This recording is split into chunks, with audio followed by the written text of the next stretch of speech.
Hello বন্ধুরা, সবাইকে আমার নতুন একটা ব্লগে অনেক অনেক ওয়েলকাম, অনেক অনেক ভালোবাসা। তো আজকে তোমাদের সাথে আমি শেয়ার করতে চলেছি আমার প্রেগনেন্সির 5 মাস। তো বন্ধুরা দেখো, দেখতে দেখতে 5 মাসে পড়ে গেল। আর আজকে হঠাৎই আমার মেজ ননদ আসছে আমাকে 5 ফল খাওয়ানোর জন্য। তো তোমরা জানোই গর্ভবতী নারীদের 5 মাস, 7 মাস, 9 মাস এগুলো পালন করা হয়, তাদের পছন্দের জিনিস খাওয়ানো হয়। তো আজ আমারও ননদ আসছে, মেজ ননদ। তো মেজ ননদ আর বড় ননদ মিলে আজকে আমাকে 5 ফল খাওয়াবে। তো সেই ভিডিও তোমাদের সাথে শেয়ার করছি, আশা করছি তোমাদের ভালো লাগবে। ভালো লাগলে অবশ্যই লাইক কমেন্ট করবে। তো বন্ধুরা দেখো, আমি তাড়াতাড়ি করে স্নান টান করে রেডি হয়ে গেছি। আর জানতাম না যে আজকে হঠাৎই আমার মেজ ননদ আসবে, তো সেরকম রান্নাবান্নাও কিছু করা হয়নি। তো আমাদের বদ্দি সে তার আবার তাড়াতাড়ি করে একটু রান্নাবান্না করছে। আর মিষ্টি দেখো এদিকে 5 ফল আর 5 মিষ্টি এগুলো সাজিয়ে নিয়েছে। পুজো অনেক সকালেই হয়ে গেছে। তো গর্ভবতী নারীকে 7 খাওয়ানোর আগে ঠাকুরের কাছে নিবেদন করতে হয়। তো সেই কারণে দিদি এখানে ঠাকুরের কাছে নিবেদন করেছে। তো এটাই আমাকে আশীর্বাদ করা হবে। তো দেখো, দিদি একটা ঝুড়িতে অনেকগুলো ফল এনেছে, অনেকগুলো। এগুলো আমার অনেক দিন খাওয়া হবে।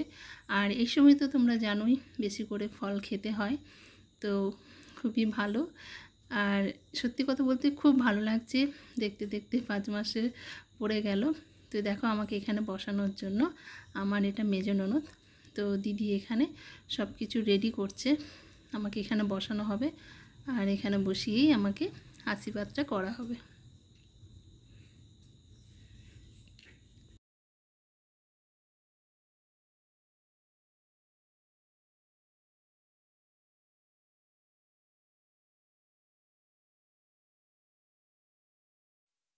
তো সব কিছু দেখো এখানে রেডি করে দিয়েছে। আর এই যে আমার ছেলে, সেও আবার একটা আসন পাচ্ছে পাশে, ও আমার পাশে বসবে। আসলে অনেক মিষ্টি আছে যেহেতু, তো মিষ্টি তো ওর ভীষণ প্রিয়। তার সাথে সাথে ফলটাও প্রচুর পছন্দ করে, সে কারণে দেখো আমার পাশেই ঠিক আসন পেতে এই যে বসে গেছে। আর আমাকে এখনও আশীর্বাদ করা হয়নি, কিন্তু ও মিষ্টি খেতে শুরু করে দিয়েছে। প্রচণ্ড ভালোবাসে মিষ্টি খেতে। তো ওকে একটু আলাদা করে দেওয়া হয়েছে মিষ্টি খাওয়ানোর জন্য, আলাদা প্লেটে। আর এখনও পর্যন্ত দিদি আসেনি, তো আমি দিদির জন্যই অপেক্ষা করছি। দেখো বসে আছি। তো এবার আমাকে আশীর্বাদটা করা হবে।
বসো বাবা।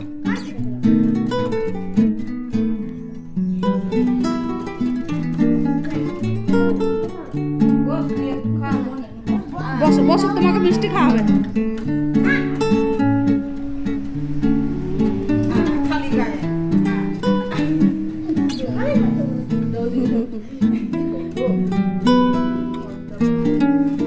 না প্রণাম করতে নেই, প্রণাম করতে নেই। তুমি খাও মিষ্টিগুলো দিয়ে তোমার ভাতটা থালাটা সাজিয়ে দিই, বন্ধ করে দিচ্ছি এটা। হ্যাঁ, তো তারপর দেখো বড়দি আর মেজদি মিলে আমাকে যে 5 মিষ্টিটা দিয়েছে, তো 5 5 10 হয়ে গেছে। তো এই মিষ্টিগুলো নাকি আমাকে দিয়েছে, তো এগুলো আমাকেই খেয়ে শেষ করতে হবে। তো 10 পিস মিষ্টি খাওয়া আমার পক্ষে মোটেও সম্ভব নয়, তাই আমার দিদিরা বলল যে সব মিষ্টি যেন একটু একটু করে কেটে আমি খেয়ে নিই। তো আমি সব মিষ্টিগুলো একটু একটু করে কেটে খেয়েছি, তারপর রাখাই ছিল। হ্যাঁ, ঘুরতে ফিরতে পরে অবশ্য আমি সব খেয়েছি, যেহেতু আমার জন্যই। তো তারপর এখনও যেহেতু রান্না কমপ্লিট হয়ে ওঠেনি, কারণ বদ্দি করছে, তাই আমি চলে এলাম একটু বাগানে। তো দেখো বাগানে কত সুন্দর কুঞ্জলতা হয়েছে, কালারটা ভীষণ ভালো লাগে আমার এই কুঞ্জলতা ফুলটা। তো আমি তোমাদের সাথে শেয়ার করলাম, এটা আমার ভীষণ ভালো লাগে। দেখো কালারটা খালি দেখো, আর ফুলটা কত ছোট কিন্তু অজস্র হয়, যার জন্য দেখতে ভীষণ ভালো লাগে। আর তারই সাথে জড়ানো আছে নীলকণ্ঠ মানে অপরাজিতা। তো অপরাজিতার কালারটাও অপূর্ব, ভীষণ ভালো লাগে আমার। আমি প্রত্যেক বছর লাগাই, আর এটা পুজোর সময় করে অনেক অনেক বেশি হয়। তো ওই দিকে চলো, আমার মানে থালা সাজানো হয়ে গেছে, আমাকে ডাক দিচ্ছে। তো দেখো দিদি ঝটপট করে এখানে, যেহেতু 5 মান্থ, তো সেহেতু 5 রকম ভাজা করেছে এখানে, শাক ভাজা, আলু ভাজা, করলা, পটল, বেগুন, আর আজকে আমি রান্না করেছিলাম একটু পটল চিংড়ি, তো সেটা আছে। আর এদিকে ফল দিয়েছে কিছুটা, দই আছে, মিষ্টি আছে, আর যেহেতু ছেলেটা ভালোবাসে আর মেজদি এসেছে, তার জন্য এখানে চিকেন আছে। তো চলো আমি এবার খেতে বসে পড়লাম।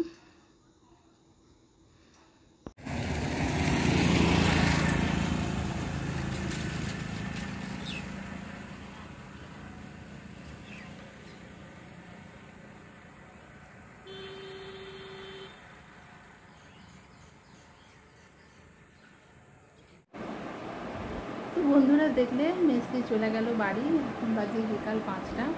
তো যেতে যেতে সন্ধ্যা হয়ে যাবে, তাই একটু আগে থেকে বেরিয়ে গেল, আর আমিও ঘরে চলে এলাম। দেখো আমাদের আরও শোনা এখন ঘুমাচ্ছে, আর রাতে উঠবে না, আমার শরীরটা একটু খারাপ আছে, তাই এখন তো উঠবেই না। তো বন্ধুরা তোমরা দেখলে আমার ছোট্ট করে বেশ একটা স্বাদ অনুষ্ঠান হয়ে গেল। তো সকাল থেকে আমি কিন্তু একদমই জানতাম না যে আমার স্বাদ অনুষ্ঠান হবে, তো সেরকম রান্নাবান্নাও করিনি, কোনো কিছু আয়োজন জোগাড়ও করিনি, কিন্তু হঠাৎই মেজদি বড়দি মিলে যাক একটা স্বাদ অনুষ্ঠান করে দিল। আর সবার আগে বলে রাখি, আমাদের শ্বশুর বাড়িতে মানে স্বাদটা নেই, কেউ দিতে চাইলে স্বাদ দিতে পারে, বাকি আমাদের এই ঘর থেকে স্বাদ অনুষ্ঠান নেই। আর এটা তো জানোই, যেটা নেই সেটা জোর করে করা উচিত নয়। তো সেরকমভাবে বড় করে অনুষ্ঠান করে স্বাদ মানে করা হলো না। তবে হ্যাঁ, 7 মাসের স্বাদ অনুষ্ঠানটা আমাদের বাবার বাড়ি থেকে লোকজন আসবে, তখন একটু অনুষ্ঠান করে করব। তো এখন সেরকম অনুষ্ঠান করতে পারলাম না। আর যেমনই হোক না কেন, বেশ আজকের দিনটা খুব ভালো লাগলো, কারণ হঠাৎ করেই বেশ সবাই মিলে একটু আয়োজন করলো, খাওয়ালো, বেশ ভালো লাগলো। আর সত্যি কথা বলছি, কেউ যদি ভালোবেসে কোনো কিছু করে, তো সেটা কিন্তু খুব ভালো লাগে। তো আজকে আমিও কোনো কিছু জানতাম না, তো হঠাৎ করেই বেশ একটা স্বাদ হয়ে গেল, তো খুব ভালো লাগছে। তো ফাইনালি যাক, দিদিও চলে গেল, আর এই যে এখন সন্ধ্যা হয়ে গেছে, কী করবো, ছেলে উঠবে, ছেলেকে উঠিয়ে খাওয়াবো পড়াবো। তো চলো বন্ধুরা, আজকে আমার এই ব্লগটা পুরো দেখার জন্য তোমাদের সবাইকে অনেক অনেক ভালোবাসা।